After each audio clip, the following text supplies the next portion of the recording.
आप सभी को हिमाचल दिवस की हार्दिक शुभकामनाएं। हिमाचल सरकार द्वारा मुख्यमंत्री महिला शक्तिकरण योजना की शुरुआत की घोषणा की गई है।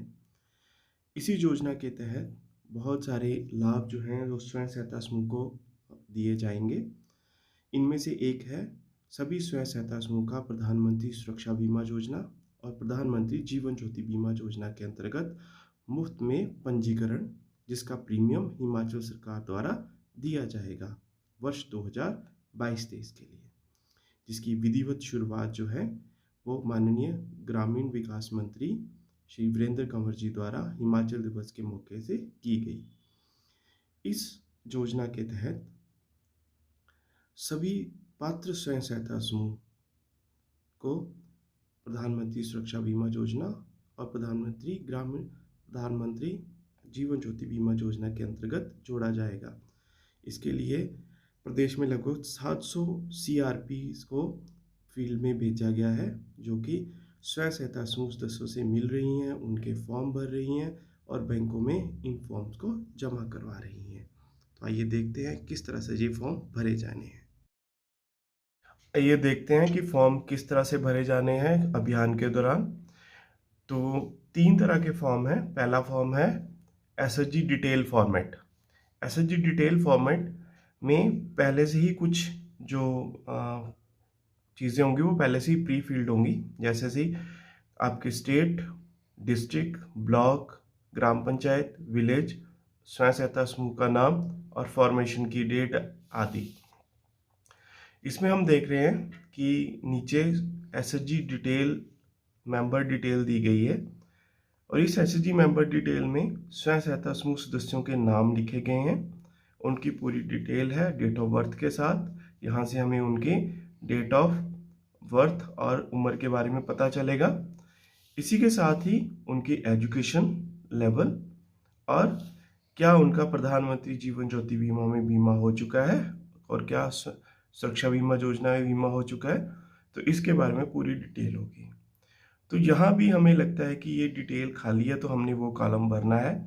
बहुत सारे स्वयं सहायता समूहों में आपको जो एजुकेशन लेवल है वो नहीं भरा मिलेगा, तो आपने वहाँ पे वो भरना है।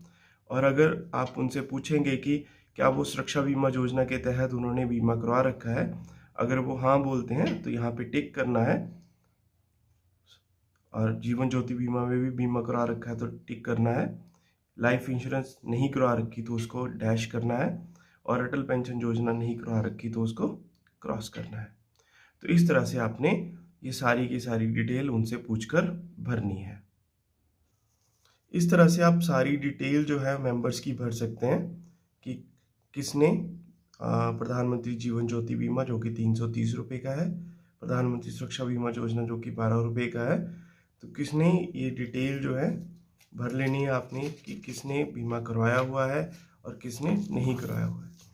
कई सदस्यों से आपको जानकारी मिलेगी कि उन्हें पता ही नहीं है कि उन्होंने वो बीमा करवा रखा है या नहीं करवा रखा है, तो इसके बारे में आपने उस वक्त तो इनको क्रॉस कर देना है और बाकी बैंक से कंफर्म करेंगे, तब हम आपको बताएंगे किस तरह से ये कंफर्म होता है।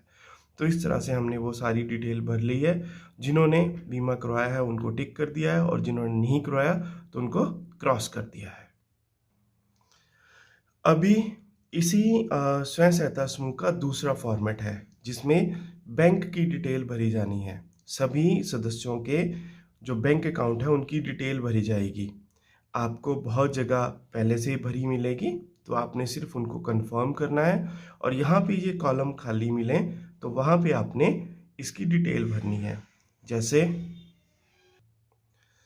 आपके जो भी कॉलम खाली हैं उनको भरा जाना है, जैसे मोबाइल नंबर, बैंक कौन सा है, ब्रांच कौन सी है, सेविंग बैंक अकाउंट, जी इंडिविजुअल सदस्य का सेविंग बैंक अकाउंट है, जैसे राधा रानी लिखा है तो उनका बैंक अकाउंट जो इंडिविजुअल बैंक अकाउंट है कहाँ है, क्या बैंक अकाउंट सेविंग अकाउंट से सीडेड है, और नीचे यहाँ पे थंब इम्प्रेशन जो सिग्नेचर लेने हैं, तो इसकी कोई ज़रूरत नहीं है, बस ये डिटेल जो है वो वेरीफाइड होनी चाहिए। चलिए अब देखते हैं इसको भरना कैसे है। जैसे मोबाइल नंबर है, मान लेते हैं ये मोबाइल नंबर है। बैंक अकाउंट बैंक जो है वो पीएनबी बैंक है, पंजाब नेशनल बैंक। ब्रांच जो है वो ऊना है, और सेविंग बैंक अकाउंट जो है ये सेविंग बैंक अकाउंट है। तो डिटेल भरते समय आपने एक तो साफ सुथरी डिटेल भरनी है, ताकि जब MIS में इसकी एंट्री हो तो उनको समझ आ जाए कि क्या लिखा है आपने।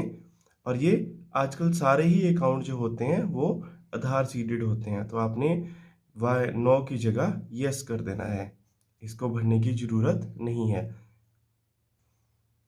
इस तरह से जब आप सारी डिटेल भर लेंगे, सभी के मोबाइल नंबर, सभी के बैंक, कौन कौन से बैंक में पर्सनल खाता है, इंडिविजुअल खाता है या व्यक्तिगत खाता है, कौन सी ब्रांच है, और सेविंग बैंक अकाउंट का नंबर कितना है, आधार सीडेड यस कर देंगे, तो इस तरह से ये आपका सारा फॉर्मेट भर जाएगा।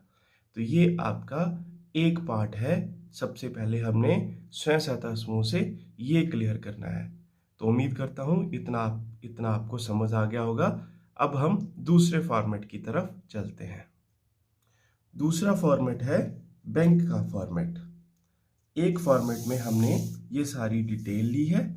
अब क्या करना है, क्योंकि इसमें देखेंगे आप कि हर एक 2 बैंक हैं, PNB बैंक, KCCB बैंक, तो अलग अलग जो सदस्य हैं उनका अलग अलग बैंक में खाता है। तो अब क्या करना है कि हमें बैंक में डिटेल तो देनी है कि इन सदस्यों का जो बीमा किया जाना है, तो क्या है कि हर एक बैंक के लिए अलग फॉर्मेट भरा जाएगा। तो इसीलिए सबसे पहले हमने बैंक का नाम लिखा है। तो बैंक का नाम क्या है, PNB, Punjab national bank. IFSC code 11 अक्षरों का होता है, तो कोई भी IFSC कोड जो है वो वहाँ पे हो सकता है। तो जो भी उनके पासबुक में आप देख सकते हैं कि IFSC कोड कौन सा है। यहाँ पे ग्राम पंचायत लिखनी है, आप हिंदी या इंग्लिश किसी में भी लिख सकते हैं, विकास खंड, और कौन सी डेट को आपने ये डिटेल जो है वो वहाँ से एकत्रित की है। अब आपने यहाँ पे PNB लिखा है, तो इस फॉर्मेट में देखिए कि PNB खाता कहाँ कहाँ पे है। तो ये जो PNB खातों की डिटेल है वो आपने इस अकाउंट में, इस फॉर्मेट में भरनी है। जैसे मैं सबसे पहले लिखता हूँ क्रम संख्या 1, स्वयं सहायता समूह का नाम है जनशक्ति स्वयं सहायता समूह। उसके बाद सदस्य का नाम है राधा रानी, बैंक अकाउंट खाता है उनका, यहाँ से आपने पूरी डिटेल के साथ जो इधर लिखा है आपने वही आपने इसमें भी भरना है। ठीक है, तो आपने इस तरह से सारी डिटेल जो PNB बैंक खाते हैं, पंजाब नेशनल बैंक खाते हैं, वो इसमें भरनी है।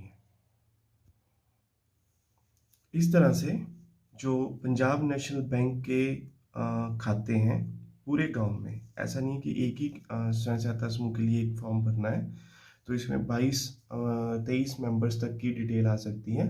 तो सबसे पहले हमने लिखा स्वयं सहायता समूह का नाम, उसके सदस्य का नाम जो कि प्रधानमंत्री सुरक्षा बीमा योजना के लिए पात्र है, क्योंकि उनकी उम्र जो है वो 18 से 70 साल के बीच में है।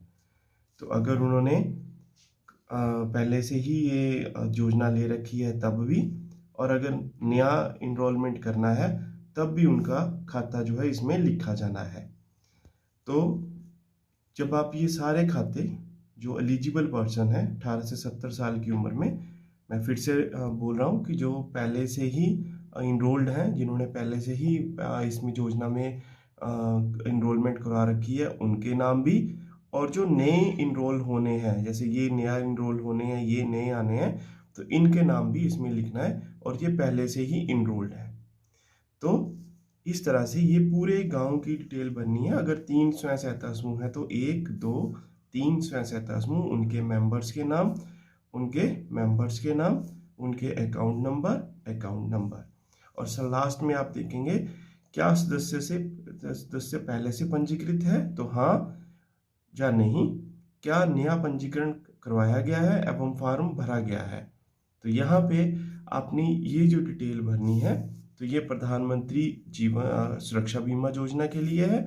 इसी तरह से पंजाब नेशनल बैंक के लिए, ये देखिए पंजाब नेशनल बैंक के लिए प्रधानमंत्री जीवन ज्योति बीमा के अंतर्गत भी इसी तरह से डिटेल भरी जानी है। अब इसकी जो आयु सीमा है वो है 18 से 50 वर्ष। हो सकता है कि जो जहाँ पे 50 वर्ष से ज़्यादा हो उनकी डिटेल इस फॉर्मेट में नहीं आएगी, क्योंकि इसकी आयु सीमा जो है वो 18 से 50 वर्ष है। तो अब हमने यहाँ पे देखा कि जो पंजाब नेशनल बैंक के खाते थे, यहाँ पे पंजाब नेशनल बैंक के खाते थे, उनकी डिटेल तो हमने यहाँ पे भर दी, जितने भी स्वयं सहायता समूह थे। लेकिन यहाँ आप देखेंगे तो KCC बैंक है, कांगड़ा कोऑपरेटिव बैंक भी है, तो एक ही फॉर्मेट में हम दोनों डिटेल नहीं भर सकते। तो जो हमारे गांव में जो खाते कांगड़ा कोऑपरेटिव बैंक में होंगे उनके लिए अलग से दोनों फॉर्मेट भरने पड़ेंगे। तो यहाँ पे पंजाब प्रधानमंत्री सुरक्षा बीमा योजना के लिए हम लिखेंगे KCCB, IFSC कोड लिखेंगे, जो भी उनका IFSC कोड होगा, ग्राम पंचायत, विकास खंड और दिनांक, जिस दिनांक को भरे जा रहे हैं। तो अब यहाँ पे जिस तरह से ये डिटेल हमने लिखी है वैसे ही यहाँ पे कांगड़ा कोऑपरेटिव बैंक की डिटेल आएगी। क्रम संख्या, स्वयं सहायता समूह सदस्य का समूह का नाम जो है वो जनशक्ति SHG है, तो जनशक्ति SHG। समूह सदस्य का नाम, जैसे KCC में जो सुषमा का खाता है तो सुषमा। अकाउंट नंबर जो है वो हम यहां से देख के लिखेंगे।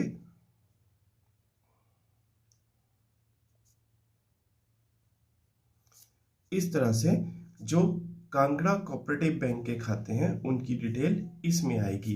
प्रधानमंत्री सुरक्षा बीमा योजना के लिए 18 से 70 साल वालों की, और प्रधानमंत्री जीवन ज्योति बीमा के लिए, यहाँ पे प्रधानमंत्री जीवन ज्योति बीमा के लिए 18 से 50 साल की। तो अब आप समझें कि अगर अलग अलग खाते हैं तो एक गांव में जितने भी स्वयं सहायता समूह हैं, तो पंजाब नेशनल बैंक के लिए अलग से हमें प्रधानमंत्री जीवन ज्योति बीमा और प्रधानमंत्री सुरक्षा बीमा योजना के भरने पड़ेंगे, जिसमें पंजाब नेशनल बैंक के ही सारे खाते होंगे। और दूसरी जगह जब दूसरा बैंक है तो उसमें KCCB बैंक के खाते भरे जाएंगे, और जो एलिजिबिलिटी देखकर कि 18 से 70 साल के और 18 से 50 साल के, तो संबंधित बैंक में ये जो फॉर्म है वो जमा किया जाएगा। उनसे हम बताएंगे कि उनसे हम ये रिक्वेस्ट करेंगे कि हमने ये डिटेल बना दी है पंजाब नेशनल बैंक में, आप हमें बताइए कि इनमें से खाता चेक करके बताइए कि इनमें से किन किन का जो है बीमा हो चुका है। कईयों को तो पहले से कंफर्म होगा, एक बार बैंक से कंफर्म कर लेंगे तो बैंक क्या करेगा, जिसका हो चुका होगा उसको ठीक कर देगा और जिनका नहीं होगा उनको क्रॉस कर देगा, इस तरह से।